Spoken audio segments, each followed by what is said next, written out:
করুণার আধার তুমি, চিরমহিয়ান তুমি,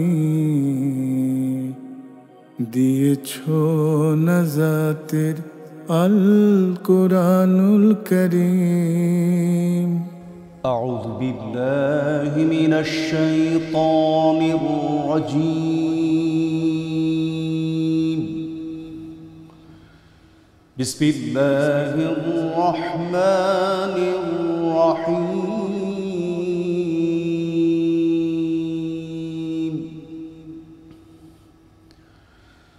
يا أهل الكتاب لم تلبسون الحق بالباطل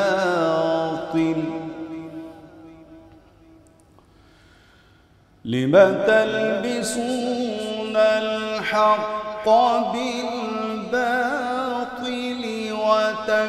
وتكتمون الحق وأنتم تعلمون.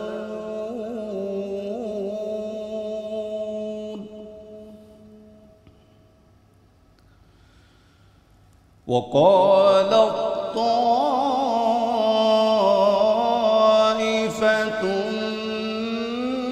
من أهل الكتاب آمنوا بالذي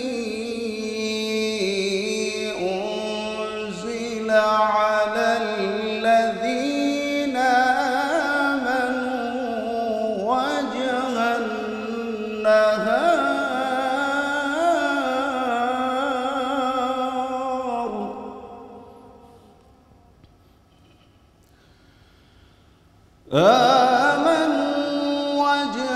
النهار واكفروا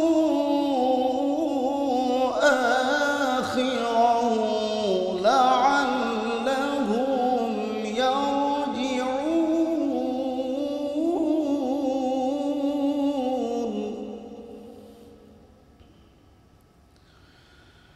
ولا تؤمنوا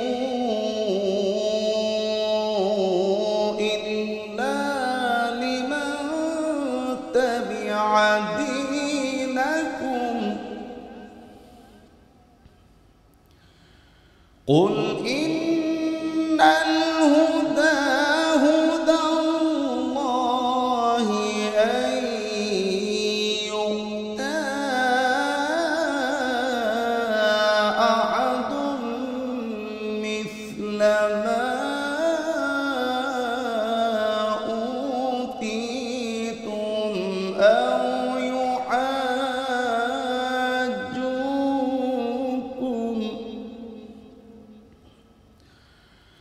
أو يحاجوكم عند ربكم قل إن الفضل بيد الله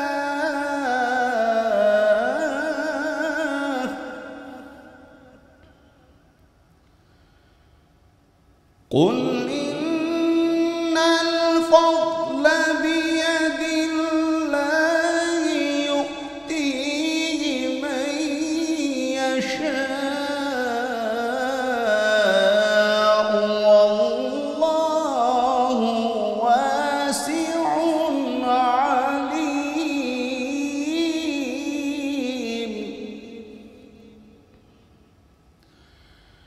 يختص برحمته من يشاء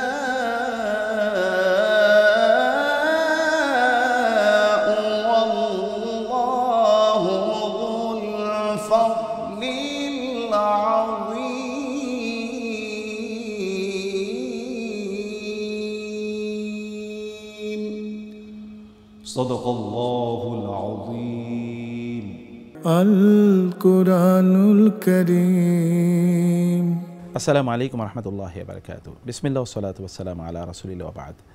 এনটিভির প্রতিদিনের আয়োজন কোরআনুল কারীম, এই আয়োজন থেকে, এই অনুষ্ঠান থেকে আপনাদের সবাইকে আন্তরিক প্রীতি এবং শুভেচ্ছা জানাচ্ছি। মহান আল্লাহ সুবহানাহু ওয়া তাআলার বাণী যে কি অসাধারণ আমরা তেলাওয়াতের মাধ্যমে বুঝতে পেরেছি। আল্লাহ সুবহানাহু ওয়া তাআলা তার কিতাবকে যেন আমরা হৃদয়ঙ্গম করতে পারি এবং সে অনুসারে যেন আমাদের জীবনকে আমরা সাজাতে পারি, সেই তৌফিক দান করুন, আল্লাহুম্মা আমিন। কোরআন তেলাওয়াত শোনার জন্য আমরা আপনাদেরকে নাসিহা করব। তেলাওয়াত তো করবেনই, কিন্তু তেলাওয়াত শুনবেন, একটা রুটিন করে তেলাওয়াত শুনুন এবং এমন করুন যে কোরআন তেলাওয়াতেরও একটা খতম আপনাদের জীবনে যেন হয় ইনশাআল্লাহ। আবার এই আয়োজনটি যদি আপনারা অব্যাহতভাবে শোনেন তাহলে কিন্তু তেলাওয়াতের একটা খতম হয়ে যাবে, আর কোরআন একটা তাফসিরও ইনশাআল্লাহ আপনাদের জানা হয়ে যাবে। প্রাসঙ্গিক কিছু জিনিস আপনারা এর মাধ্যমে জানতে পারবেন। আল্লাহ তাআলা আমাদেরকে তার কিতাবের সাথে যেন সামগ্রিকভাবে আমরা লেগে থাকতে পারি, সেই তৌফিক দান করুন, আল্লাহুম্মা আমিন। আমরা আজকের তেলাওয়াত শুনেছি 71 থেকে 74তম আয়াতের। এই আয়াতগুলোতে আল্লাহ সুবহানাহু ওয়া তাআলা গত পর্বে যে আয়াতগুলো নিয়ে আমরা আলোচনা করেছি সেই প্রেক্ষাপট ধরে আল্লাহ সুবহানাহু ওয়া তাআলা আমাদেরকে জানিয়েছেন। যেমন আমরা যদি 71তম আয়াতটি দেখি তাহলে আল্লাহ তাআলা বলেছেন, ইয়া আহলাল কিতাবি লিমা তালবিসুনাল হাক্কা বিল বাতিলি ওয়া তাকতুমুনাল হাক্কা ওয়া আনতুম তা'লামুন। দেখুন, এর আগের আয়াতগুলোতে আমরা দেখেছি যে ইহুদি এবং খ্রিস্টানরা রাসূল সাল্লাল্লাহু আলাইহি ওয়াসাল্লামের কাছে এসেছেন এবং এসে তারা তাদের নিজেদের মধ্যে তারা বিতর্ক শুরু করে দিলেন এবং তারা কেউ কেউ বললেন যে ইব্রাহিম আলাইহিস সালাম, তারা সবাই তাদের নিজেদেরকে ইব্রাহিম আলাইহিস সালামের অনুসারী বা ইব্রাহিম আলাইহিস সালামের বংশধর বলে দাবি করছে, ইব্রাহিম আলাইহিস সালামের আদর্শের অনুসারী বলে দাবি করছে এবং তারা বলছে যে ইব্রাহিম আলাইহিস সালাম ইহুদি ছিলেন, ওরা বলছে ইব্রাহিম আলাইহিস সালাম খ্রিস্টান ছিল। এই যে এইরকম একটা বিতর্কের প্রেক্ষাপটে এই আয়াতগুলো কিন্তু নাজিল হয়েছে। এখানে আল্লাহ সুবহানাহু ওয়া তাআলা এবার রাসূল সাল্লামকে বলে দিলেন যে আপনি এদের এই যে কূটতর্ক, তাদের যে মিথ্যা বিতর্ক, এই বিতর্কের প্রেক্ষাপটে এবার আপনি তাদেরকে বলে দেন, ইয়া আহলাল কিতাব, হে আহলে কিতাবরা। এটা কিন্তু একটা ডিগনিটি। আল্লাহ সুবহানাহু ওয়া তাআলা ইহুদি এবং খ্রিস্টানদেরকে আহলে কিতাব বলে, মানে কিতাবের অনুসারী, কিতাবধারী, কিতাবের মালিক। কিতাব মানে কিন্তু আসমানি কিতাব। এখন দেখুন, আল্লাহ বলছেন কিতাব মানে আসমানি কিতাব, আর আমরা কিতাব মানে এখন বিভিন্ন উপন্যাস, নাটক, গল্পের বই মনে করছি। ওইটা হলো কিতাব। কিতাব মানে বই, ওগুলোকে বই মনে করছি, কিন্তু রিয়েল কিতাব কিন্তু আল্লাহর কিতাব। অতএব এই আল্লাহর কিতাব যখন আপনি ধারণ করেন, যেমন আমরা বলি আহলুল কোরআন, রাসূলুল্লাহ সাল্লাল্লাহু আলাইহি ওয়াসাল্লাম বলেছেন যে ইন্না লিল্লাহি আহলিনা মিনান নাস, আল্লাহ তাআলার একদল লোক আছে যারা আল্লাহর পরিবারভুক্ত। সাহাবায়ে কেরামরা বললেন, তারা কারা ইয়া রাসূলুল্লাহ? রাসূলুল্লাহ সাল্লাল্লাহু আলাইহি ওয়াসাল্লাম বললেন, হুম আহলুল কোরআন আহলুল্লাহি ওয়া খাসাতুহু। এরা হচ্ছে আহলুল কোরআন, যারা কোরআন পড়ে, কোরআন গবেষণা করে, কোরআন নিয়ে সময় কাটায়, এবং এরা হচ্ছে আল্লাহর একান্ত প্রিয়ভাজন, এবং এরা হচ্ছে আল্লাহর পরিবারভুক্ত। দেখুন, আল্লাহর কিতাবের সাথে সম্পৃক্ত থাকলে আপনি কীভাবে মর্যাদাবান হয়ে যান। এদেরকে আল্লাহ তাআলা, ইহুদি এবং খ্রিস্টান তারা পথভ্রষ্ট হয়ে গেছে, এটা আল্লাহ তাআলা বলছেন, কিন্তু তারপরও তাদেরকে ইয়া ইউহান নাসারা বলেন নাই, বলেছেন ইয়া আহলাল কিতাব, হে কিতাবধারীরা। আল্লাহ তাআলা তাদেরকে এত সত্য, তাদেরকে আল্লাহ তাআলা সম্মান এবং মর্যাদা দিয়ে কথা বলছেন। আমরাও সম্মান এবং মর্যাদা দিয়ে কথা বলি। সমাজে সবচেয়ে সম্মানিত কারা? যারা পড়ে, যারা জানে, যারা কিতাবের বা বই যারা পাঠ করে। আপনাদেরকে বলবো যে আপনারা এরকম সম্মানিত হন, এবং কিতাবের কাছে, কোরআনের কাছে আসলে আপনি সম্মানিত হবেনই। আল্লাহ সুবহানাহু ওয়া তাআলা বলেছেন, ইয়া আহলাল কিতাবে লিমা তালবিসুনাল হাক্কা বিল বাতিলি ওয়া তাকতুমুনাল হাক্কা ওয়া আনতুম তা'লামুন। তিনটা অপরাধ তাদের। একটা অপরাধ হচ্ছে লিমা তালবিসুনাল হাক্কা বিল বাতিলি, তোমরা কেন সত্যকে মিথ্যার সাথে বা মিথ্যাকে সত্যের সাথে কেন তোমরা মিশিয়ে ফেলছো, অর্থাৎ সত্য এবং মিথ্যা একাকার করে ফেলছো। তোমরা সত্য এবং মিথ্যা মিলিয়ে তারপরে একটা জীবনযাপন করছো। কথায় তারা কখনো কোনো একটা সত্য বলছে, কোনোটা মিথ্যা বলছে, ফলে সত্য এবং মিথ্যা একসাথে তাদের জীবনে চলছে। এটি খুবই দুর্ভাগ্যজনক। এবং এখনও যদি আমরা দেখি কিছু জিনিস তারা আল্লাহ সুবহানাহু ওয়া তাআলা বা আল্লাহ রাসূলগণ যা বলে গেছেন সেটা তারা করছে, আর কিছু তারা নিজেরা ফেব্রিকেটেড বানিয়েছে, নিজেদের মতো করে তারা বানিয়েছে, তৈরি করেছে। এবং 2 নম্বর অপরাধ কি? ওয়া তাকতুমুনাল হাক্কা, তোমরা সত্যকে গোপন করছো। তাকতুমুনা কাতামা ইয়াকতুম, মানে গোপন করা। এবং 3 নম্বর কি? ওয়া আনতুম তা'লামুন, তোমরা জেনে শুনে এই কাজগুলো করছো। আচ্ছা, এবার ইহুদি খ্রিস্টানরা কি করছে সেটা তো আমরা জানি। যেমন তাওরাত এবং ইনজিলে আল্লাহ সুবহানাহু ওয়া তাআলা বলেছেন যে কেবল আল্লাহর ইবাদত হবে, আর কারো ইবাদত হবে না। তারা কিন্তু আল্লাহ ছাড়া অন্য কারো ইবাদত করছে। তাওরাত এবং ইনজিলের বক্তব্য হচ্ছে তারা হারাম খেতে পারবে না, শুকরের মাংস হারাম, এবং মদ হারাম, এবং জুয়া হারাম, ধরুন যদি আমরা বলি জানা ব্যভিচার হারাম, অশ্লীলতা হারাম, তার পাশাপাশি এই সুদ হারাম। কিন্তু আপনি দেখেন ইহুদিরাই গোটা পৃথিবীর সুদ নিয়ন্ত্রণ করছে। তারা খ্রিস্টানরা তারা শুকরের মাংস খায় এবং তারা মদ খায়, তারা আল্লাহ ছাড়া অন্য কারো ইবাদত করে। আল্লাহ তাআলা অন্যের সম্পদ খাওয়াকে হারাম করে দিয়েছেন, ইহুদিরা অন্যের সম্পদ দখল করে নিয়েছে। আপনি যদি ইসরায়েলের কথা বলেন বা ফিলিস্তিনের কথা বলেন, তাহলে এই যে অপরাধগুলো তাদের গ্রন্থে কথা বলা আছে, কিন্তু তারা এগুলো করছে। এগুলোই তারা করে করে বেড়াচ্ছে। তাহলে তারা কিন্তু মানে একদিকে তারা সত্য মিথ্যার মিশ্রণ করে তারা চলছে, আবার তারা তাকতুমুনাল হাক্কা, তারা সত্য গোপন করছে। সত্য গোপন মানে কি? সত্য গোপন হচ্ছে যেমন তাওরাত এবং ইনজিলে বলা আছে সর্বশেষ নবী মুহাম্মদুর রাসূলুল্লাহ সাল্লাল্লাহু আলাইহি ওয়াসাল্লাম তিনি আসবেন, অতএব তার প্রতি ঈমান আনতে হবে। ঈসা আলাইহিস সালাম একই কথা বলেছেন, মুসা আলাইহিস সালাম একই কথা বলেছেন, এবং তাওরাত ইনজিলে ঘটনা কেবল এতটুকুই উল্লেখ নাই, এমনকি রাসূল সাল্লামের সাহাবীরা তাদের চরিত্র কেমন হবে সেটাও কিন্তু তাওরাত এবং ইনজিলে আছে। যালিকা মাসালুহুম ফিত তাওরাতি ওয়া মাসালুহুম ফিল ইনজিল। কোরআনে আল্লাহ তাআলা বলেছেন, আল্লাহ তাওরাত এবং ইনজিলে সাহাবীদের বৈশিষ্ট্য একটা উদাহরণের মাধ্যমে পর্যন্ত উপস্থাপন করেছেন। অতএব they know all of this. এবং তাওরাত এবং ইনজিলে কেবল আল্লাহরই ইবাদত করা হবে এই কথা বলা আছে, কিন্তু এগুলো সব তারা গোপন করে রেখেছে।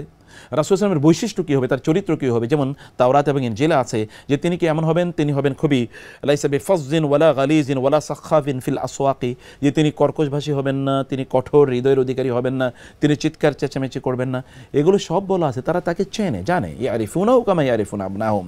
তারা রাসূলকে তেমনিভাবে চেনে যেমনিভাবে তারা তাদের নিজের সন্তানদেরকে চেনে। তারপরে তারা রাসূলকে অস্বীকার করে নাই, করেছে কিনা? করেছে। এখনও করছে কিনা? করছে। এখনও বাইবেল এবং তাওরাত যদি কেউ সঠিকভাবে পড়ে, ট্রু মানে ওপেন আই নিয়ে, তাহলে এখনও তারা দেখবে যে সেখানে আল্লাহ রাসূল সাল্লাল্লাহু আলাইহি ওয়াসাল্লামের আগমনের কথা বলা আছে। কিন্তু তারপরে তারা তাকতুমুনাল হাক্কা, তারা সত্যকে গোপন করছে। ও আনতুম তা'লামুন, তোমরা জানো। আল্লাহ বলছেন তারা জানে। এবং এরপরে আয়াতটি কি? ওয়াকালাত তাইফাতুম মিন আহলিল কিতাবি আমিনু বিল্লাযী উনজিলা আলাল লাযীনা আমানু ওয়াজহান নাহারি ওয়াকফুরু আখিরাহু লাআল্লাহুম ইয়ারজিউন। এবার তাদের খুবই নিম্নমানের একটা চক্রান্ত এর কথা আল্লাহ সুবহানাহু ওয়া তাআলা বলছেন। সেটি কি? ক্বালাত তাইফাতু মিন আহলিল কিতাবি, এই আহলে কিতাবদের একটা দল তারা বলে, আমিনু বিল্লাযী উনজিলা আলাল লাযীনা আমানু ওয়াজহান নাহার, তোমরা মুসলমানদের উপর যা নাজিল হয়েছে তার প্রতি তোমরা সকালবেলা ঈমান আনো, ওয়াকফুরু আখিরাহু, আর সন্ধ্যাবেলা বা বিকালে গিয়ে তোমরা সেটার প্রতি কুফরি করো, লাআল্লাহুম ইয়ারজিউন, তাইলে এই মুসলমানরা মানে নবীর অনুসারীরা, মুহাম্মদ সাল্লাল্লাহু আলাইহি ওয়াসাল্লামের অনুসারীরা, তারা তাদের ধর্ম ত্যাগ করে তারা আমাদের ধর্ম গ্রহণ করবে। দেখুন কি নিম্নমানের চক্রান্ত এবং ষড়যন্ত্র, এবং খুবই নিম্নমানের একটা চালাকি তারা করেছে। আমরা ৭১তম আয়াতে দেখেছি যে একদল মানুষ তারা সত্য জানার পরেও সত্য মিশ্রণ করে চলে এবং তারা সত্যকে গোপন করে জেনে শুনে তারা এই কাজগুলো করছে। সমাজে কি এমন লোক নাই? রাষ্ট্রে কি এমন লোক নাই? পরিবারে কি এমন লোক নাই? প্রতিষ্ঠানে কি এরকম লোক নাই? আমাদের ফ্রেন্ড সার্কেল, বন্ধু বান্ধবদের মাঝে কি এরকম নাই? আছে। আমরা তো সমাজে এরকম অব্যাহতভাবে অহরহ এগুলো দেখতে পাচ্ছি। মিথ্যা সাক্ষ্য দিয়ে বেড়াচ্ছে লোকেরা, অথবা মিথ্যার পক্ষে লোকেরা মানে ওকালতি করছে, অথবা মিথ্যার পক্ষে আমরা দাঁড়াচ্ছি সামান্য কোনো স্বার্থে। আমরা সত্য জানার পরেও সেটাকে আমরা স্বীকার করছি না, সেটাকে আমরা বলছি না। এরকম একটা মিথ্যার বেশাতিকে আমরা চারিদিকে তৈরি করিনি। তাহলে এই চরিত্র কাদের? এটা ইহুদি খ্রিস্টানদের চরিত্র। কিন্তু আপনি আপনার নিজকে মুসলিম দাবি করেন কিভাবে? ওই চরিত্রটা লালন করে তো একজন মানুষ নিজকে মুসলিম দাবি করতে পারে না। আজ আমরা বলছিলাম যে ৭২তম আয়াতে তাদের একটা হীন চক্রান্তের কথা আল্লাহ বলেছেন। সেই চক্রান্তটা কী ছিল? এখন তো লোকেরা দলে দলে তারা মুসলমান হয়ে যাচ্ছে। ইহুদিদের মধ্যেও তাদের পণ্ডিতরা মুসলমান হয়ে যাচ্ছে, খ্রিস্টানদের পণ্ডিতরা মুসলমান হয়ে যাচ্ছে। এই পরিস্থিতি তারা ভাবলো যে এই মুসলমানদের মধ্যে একটা কনফিউশন তৈরি করা দরকার, তাদের ধর্ম দিন সম্পর্কে কনফিউশন তৈরি করা দরকার। যেমন এখন আমাদের ইউনিভার্সিটিতে যারা পড়াশোনা করে তাদের মধ্যে দিন সম্পর্কে অনেক কনফিউশন আছে এবং তারা এই কারণে দিন প্র্যাকটিস করে না, এরকম হয়ে যাচ্ছে তারা। এই কনফিউশনটা কিন্তু একটা চক্রান্তের অংশ। কিভাবে? তারা তাদের মধ্যকার একটু বুদ্ধিমান অথবা একটু জ্ঞানী অথবা একটু চালাক চতুর যারা আছে, ইহুদিদের কথা বলছি, তারা তাদেরকে গিয়ে বলতো, ওদেরকে গিয়ে যে তোমরা সকালবেলা যাও, গিয়ে মুহাম্মদ সাল্লাল্লাহু আলাইহি ওয়াসাল্লাম যেই বৈঠকে আলোচনা করবেন মাজলিসে, সেখানে তোমরা আলোচনা করার পরে বলে উঠবা সুবহানাল্লাহ, আল্লাহু আকবার। এরপরে তোমরা কি মুসলমান হয়ে যাবা, এরপরে নামাজ পড়বা, ঘুরবা। বিকালে গিয়ে ওই যেই মুসলমানরা সকালে তোমাদের সাথে ছিল তাদের বাসা গিয়ে বলবা, এই তোমরা জানো না সকালে আমরা মুসলমান হয়েছি? হ্যাঁ বলো, হ্যাঁ। তোমরা তো জানো আমরা আহলে কিতাব, আমাদের কিন্তু কিতাব সম্পর্কে অনেক জ্ঞান আছে, আমাদের সত্য জ্ঞান, এবং আমরা জানি নবীর কী কী বৈশিষ্ট্য আমাদের গ্রন্থে আছে। বলে হ্যাঁ জানি তো। বলে দেখো আমরা কিন্তু সকালবেলা তোমাদের সামনে মুসলমান হয়েছে না, আমরা কিন্তু সারাদিন তার সাথে ছিলাম, কিন্তু আমরা দেখলাম সারাদিন ঘুরে তিনি যা বলছেন এগুলো সব ঠিক না, এবং তিনি মিথ্যা কথা বলছেন, অথবা তিনি তাওরাতে যা আছে বা ইনজিলে যা আছে এগুলো তার সাথে মেলে না, অনেক কিছু আমরা আরও ভিতরে ঢুকে দেখলাম এগুলো সব ঠিক না।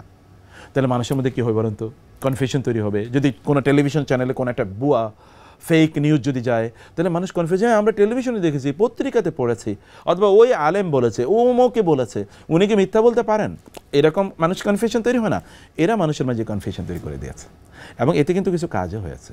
মানে যারা ধরুন মুসলমানদের মধ্যে যারা একটু দুর্বল ইমান অথবা যাদের জ্ঞান এরকম বেশি নাই, যারা গভীরভাবে চিন্তা করতে পারে না, এই লোকগুলো তারা কিন্তু কনফিউশনের মধ্যে পড়ে গেছে। কি হীন চক্রান্ত দেখেন, কত নিম্নমানের মানে কূট চাল আমরা দেখতে পাই। এই কাজগুলো এই লোকগুলো করেছিল। আল্লাহ সুবহানাহু ওয়া তাআলা বলেন ওদের দুরভিসন্ধি ছিল এরা যেন ইহুদি খ্রিস্টান হয়ে যায়। এখন আমাদের অবস্থা দেখেন তো, আমাদের সমাজে যারা আছে তারা অধিকাংশ লোকদের চরিত্র কি রাসূল ইসলামের চরিত্রের মতো, ইব্রাহিম ইসলামের চরিত্রের মতো? না, তা কিন্তু না, ইহুদি খ্রিস্টানদের চরিত্রের মতো। মানুষ মদ খায়, জুয়া খেলে, সে মাদক দ্রব্য সেবন করে, সে ঘুষ খায়, সে সুদ খায়, তারপর সে তার নিজকে মুসলমান দাবি করে, হজও করতে যায়, নামাজে মসজিদে সবার সামনে কাতারে থাকে, মসজিদও নির্মাণ করে, মাদ্রাসাও নির্মাণ করে, ইয়াতিম কেন তারা টাকা পয়সা দেয়, কিন্তু এরকম করছে। মানে এটা কিন্তু ওই চরিত্রই যে চরিত্রের কথা আল্লাহ তাআলা এখানে বলেছেন। এবং এদের আরেকটি চক্রান্তের কথা আল্লাহ তাআলা বলেন, ওয়ালা তুমিনু ইল্লা লিমান তাবিআ দীনাকুম। ইহুদিরা বা খ্রিস্টানরা তারা তাদের অনুসারীদেরকে বলতো, মানে তাদের স্বগোত্রীয় লোকদেরকে বলতো, তোমরা তোমাদের ধর্মে যা আছে, তাওরাতে বা ইনজিলে যা আছে তার বাইরে কিচ্ছু বিশ্বাস করো না। অতএব মুহাম্মদ সাল্লাল্লাহু আলাইহি ওয়াসাল্লাম কি বলছেন, কোরআনে কি আছে এগুলো তোমরা বিশ্বাসই করো না, এগুলোর ব্যাপারে আগে নেগেটিভ আইডিয়া না, ওগুলো ধরবাই না তোমরা, ওগুলো কাছেই তোমরা যাবা না, এগুলো তারা তাদেরকে বলে দিত। অথবা এখানে আরেকটা জিনিস, তো যে তাওরাত এবং ইনজিলে রাসূল ইসলামের আগমন, কোরআনের কথা এবং সর্বশেষ নবীর কথা এবং সাহাবায়ে কেরামের কথাগুলো যেহেতু আছে, তারা বলতো যে এগুলো তোমরা তাদের কাছে বলো না, মুসলমানদের কাছে গিয়ে বলো না, তাইলে তো তারা জেনে যাবে। এগুলো জেনে যাওয়ার পর তারা বুঝবে যে তাহলে তোমরা মিথ্যাবাদী বা আমরা মিথ্যাবাদী, তাহলে তো আমাদের ধর্ম দুর্বল হয়ে যাবে। অতএব এগুলো তোমরা বলো না, কেবল তোমাদের নিজেদের মধ্যে আলোচনা করতে পারো। কি মানে ভয়ঙ্কর চক্রান্ত, একবার চিন্তা করে দেখেন। আল্লাহ তাআলা বলেন, কুল, হে নবী আপনি বলে দিন, ইন্নাল হুদা হুদাল্লাহ, হেদায়েত দেওয়ার মালিক তো আল্লাহ। তোমরা কি মানুষকে পথভ্রষ্ট করতে পারবা বা তোমরা কি মানুষকে হেদায়েত দিতে পারবা? এটা দেওয়ার মালিক তো আল্লাহ। অতএব আর একান্ত হেদায়েত কেবল আল্লাহর হেদায়েত, তোমাদের কথা অনুসারেই হেদায়েত তৈরি হয় না, বা তোমরা যে কথা বলবা সেটাই সত্য নয়, বরং আল্লাহ যা বলছেন, আল্লাহ যে পথ দেখাচ্ছেন সেই পথই সত্যি পথ। আল্লাহ যা বলছেন আমাদের কিন্তু এটা ইন্নাল হুদা, একবার আপনি চিন্তা করে দেখুন, এইটুকু বক্তব্য কিন্তু আপনার জীবনকে পরিবর্তন করে দিতে পারে। হ্যাঁ, ইন্নাল হুদা হুদাল্লাহ বলুন, ইন্নাল হুদা হুদাল্লাহ, আল্লাহর পক্ষ থেকে আগত হেদায়েত, পথ নির্দেশনা, এটাই শ্রেষ্ঠতম। অতএব আপনি আপনার রাষ্ট্র পরিচালনা, সমাজ পরিচালনা, প্রতিষ্ঠান পরিচালনা, আপনার বাসা পরিচালনা, এমনকি আপনার নিজের জীবন পরিচালনা, আপনার সন্তানকে আপনি কী পড়াবেন, কী খাওয়াবেন, কী মানে তাকে পরিবেশ দেবেন, এগুলো সব কিছু কিন্তু আপনি যদি বলেন ইন্নাল হুদা হুদাল্লাহ, আল্লাহ যা বলেছেন তাই, তাহলে দেখেন আর কোনো সংকট থাকে নাকি? না, থাকে না। আপনার জীবন তো তখন নবী রাসূলদের, সাহাবায়ে কেরামের জীবনের মতো এরকম শান্তিপূর্ণ জীবন হয়ে যেতে পারে। আইয়ুতা আহাদুম মিসলামা উতিতুম, আল্লাহ তাআলা বলে দিচ্ছেন ওদেরকে বলে দেন, তোমাদেরকে যেমনভাবে আল্লাহ তাআলা সম্মান দিয়েছেন বলে তোমরা দাবি করো আহলে কিতাব, এবং তোমাদের কাছে অনেক নবী এসেছে, আল্লাহ সুবহানাহু ওয়া তাআলা চাইলে অন্যদেরকে এরকম সম্মান দিতে পারেন না? দেয়ার মালিক তো আল্লাহ। অতএব আইয়ুতা মিসলামা উতিতুম, তোমাদেরকে যা দেওয়া হয়েছে এটা অন্য কাউকে আল্লাহ তাআলা দিতেই পারেন, এই অধিকার কেবল আল্লাহর আছে। এবং কি আও ইউহাজ্জুকুম ইনদা রাব্বিকুম, আরেকটা জিনিস মনে রাখবা, আজকে তোমরা তর্ক করছো, বিতর্ক করছো, মিথ্যা তর্ক বিতর্ক করছো, কোনো এক সময় আল্লাহর সামনে যখন তোমাদের ব্যাপারে আলোচনা আসবে, তখন এরাই, এই মুসলমানরা অথবা এই আলেমরাই তোমাদের ব্যাপারে দলিল দেখাবে, দেখেন আল্লাহ এরা মিথ্যা কথা বলছে, যে এরা আপনার ইবাদত করেছে, অথবা তাদের নবীরা তাদেরকে ঠিকমতো দাওয়াত দেয় নাই, অথবা তাদের আলেমরা তাদেরকে ঠিকমতো বলে নাই, এরা এই সকল মিথ্যা কথা বলছে। দেখুন এই যে আমরা, আমাদের কোরআনে আছে, এরা দলিল হিসেবে তখন মুসলমানরা, মোমেনরা, আলেমরা তখন সেখানে দাঁড়িয়ে যাবে তাদের বিরুদ্ধে। অতএব আজকে তোমরা কিন্তু মানে প্রমাণ দিতে পারতা, তোমাদের কাছে দলিল ছিল যে তোমরা মুহাম্মদ সাল্লাল্লাহু আলাইহি ওয়াসাল্লাম সর্বশেষ নবী, সর্বোচ্চ এবং সত্য নবী, এবং তারপরে কিয়ামত পর্যন্ত আর কোনো নবী আসবে না, এই কথা তোমরা আজকে সাক্ষ্য দিতে পারতা, এবং তোমরা বলতে পারতে কেবল আল্লাহ ছাড়া আর কারো ইবাদত করা যাবে না, কিন্তু তোমরা সেই সাক্ষ্য প্রদান করছো না। কিন্তু কিয়ামতের দিন সত্যিকার তো তোমাদের বিপক্ষে এই ঈমানদাররাই সাক্ষ্য প্রদান করবে। এই প্রিভিলেজ, এই সম্মান, এই মর্যাদা তোমরা গ্রহণ করতে পারলা না, সেটা আল্লাহ তাআলা বললেন। এবং আল্লাহ তাআলা বললেন, কুল ইন্নাল ফাদলা বিয়াদিল্লাহি ইউতিহি মান ইয়াশা। এগেইন মানে সো অ্যামেজিং এই আয়াতগুলো, সুবহানাল্লাহ। আল্লাহ বলছেন ইন্নাল ফাদলা বিয়াদিল্লাহ, আল্লাহ সুবহানাহু ওয়া তাআলার হাতে হচ্ছে সকল অনুগ্রহ, সকল অনুগ্রহ, সকল রহমত, সকল মর্যাদা, সকল সম্মান, সকল ক্ষমতা, সকল শক্তি, সকল সম্পদ, সব কিছুর মালিককে আল্লাহ, সব তার হাতে। তিনি চাইলে মুহূর্তের মধ্যে রাজাকে প্রজা বানিয়ে দিতে পারেন এবং প্রজাকে রাজা বানিয়ে দিতে পারেন, মুহূর্তের মধ্যে জালেমকে মাজলুম বানিয়ে দিতে পারেন, মাজলুমকে জালেম বানিয়ে দিতে পারেন, মুহূর্তের মধ্যে জালিমকে, স্বৈরাচারকে, মহাশক্তিধর মানুষকে তিনি উৎখাত করে দিতে পারেন। এটা তার জন্য নস্যি, নাথিং ইজ ফর হিম, কারণ সব কিছুর একচ্ছত্র অধিপতি তিনি। সে কারণে ইউতিমাইয়াশা আল্লাহু ওয়াসিউন আলিম, আল্লাহ তাআলা ওয়াসে, ওয়াসে শব্দের অর্থ খুবই অসাধারণ। ওয়াসে শব্দের দুটো অর্থ আছে, এর মধ্যে হচ্ছে আল্লাহ তাআলা সব কিছু পরিবেষ্টন করে রেখেছেন, nothing is beyond the purview of Allah, Allah তাআলার আওতার বাইরে কোনো কিছু না। আমরা একবার একটা স্কুলে একটা প্রোগ্রাম করলাম, বাচ্চাদেরকে বললাম চকলেট দিয়ে যে তোমরা একটা কাজ করো, এই চকলেটটা তোমরা খাবে, কিন্তু এমন জায়গায় গিয়ে খাবে যেখানে কেউ তোমাদেরকে দেখে না, তো বাচ্চারা সবাই কেউ টয়লেটে ঢুকলো, কেউ একটা রুমে ঢুকলো, কেউ বারান্দায় গেল, কেউ টেবিলের নিচে ঢুকলো, খেয়ে অনেকে এসছে, একটা বাচ্চা খায় নাই। জিজ্ঞেস করলাম কী ব্যাপার বাবা, খাওনি যে তুমি? বলে আপনি বলেছেন যে এমন জায়গায় গিয়ে খেতে যেখানে কেউ আমাদেরকে দেখবে না। আমি তো এরকম কোনো জায়গায় খুঁজে পাই না, আমি দেখেছি সব জায়গায় আল্লাহ আমাকে দেখেন। একটা ছোটো বাচ্চার অনুভূতি, সব জায়গায় তো আল্লাহ আমাকে দেখছেন, তাহলে আমি এই জন্য খেতে পারি না। আল্লাহ সুবহানাহু ওয়া তাআলা এটা হচ্ছে ওয়াসি, সব তিনি দেখেন, সব কিছু তার আওতাধীন পরিবেষ্টন করে রয়েছেন, এটা এক। আর ওয়াসের আরেকটা বিষয় অর্থ হচ্ছে, মানে বাংলাদেশের শব্দটি ব্যবহার হয় ওয়াসা, ওয়াসাআত মানে হচ্ছে সামর্থ্য, মানে আল্লাহ তাআলাই কেবল সামর্থ্য আছে, কেবল দেয়ার ক্ষমতা কেবল আল্লাহর আছে, আর কারো নাই। সুবহানাল্লাহ, আল্লাহ যিকির করলে আপনার চাওয়া লাগে না। মানে যদি আপনি আল্লাহকে কেবল মানে আপনার পক্ষে রাখেন তাহলে এতটুকুই যথেষ্ট। এবং ৭৪তম আয়াতটি অসাধারণ, সেই কথা বলছেন, ইয়াখতাসু বিরহমাতিহি মান ইয়াশা ওয়াল্লাহু যুল ফাদলিল আযীম।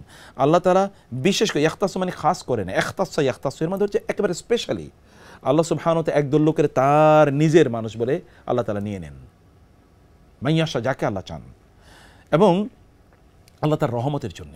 তো আপনি আল্লাহ সুবহানাহু ওয়া তাআলার এই রহমতের ভাগীদার হতে পারছেন কিনা? নিজকে এরকম আল্লাহর স্পেশাল মানুষ বা আল্লাহর স্পেশাল বান্দা হিসেবে আপনি নিজকে তৈরি করতে পারছেন কিনা? নবী রাসূলরা পেরেছে।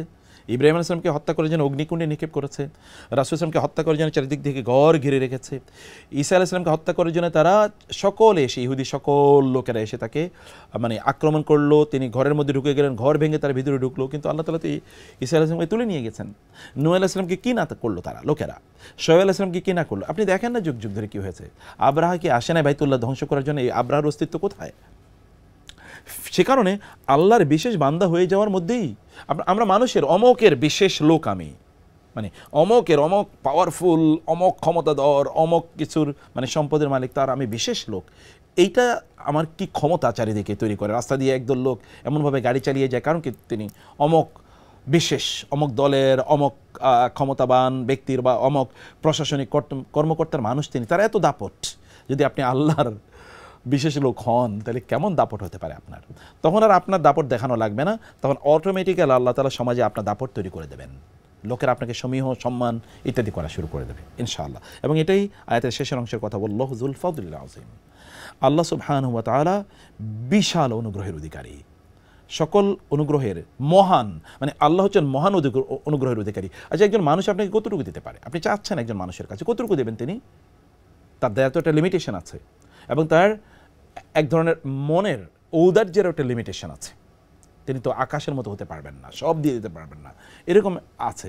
কিন্তু আল্লাহ আর দিলেও তার সামর্থ্য আছে কতটুকু। কিন্তু আল্লাহ সুবহানাহু ওয়া তাআলার এই সকল সম্পদের মালিককে, আসমানের মালিককে, জমিনের মালিককে, তিনি কি চাইলে আপনাকে মুহূর্তের মধ্যে দিতে পারেন না? তিনি যদি বলেন যে আপনার ঘরটা তিনি সোনা দিয়ে ভরে দেবেন, এটা কি তার পক্ষে অসম্ভব কিছু? তিনি যদি বলেন কোন, তাইলে তো ফায়াকুন, তিনি বললেই কেবল, তিনি কেবল ইযা আরাদা আমরান আইয়াকুলা লাহু কুন ফায়াকুন, যদি আল্লাহ চান তাইলে তা হয়ে যায়, কেবল চাইলেই হয়ে যায়।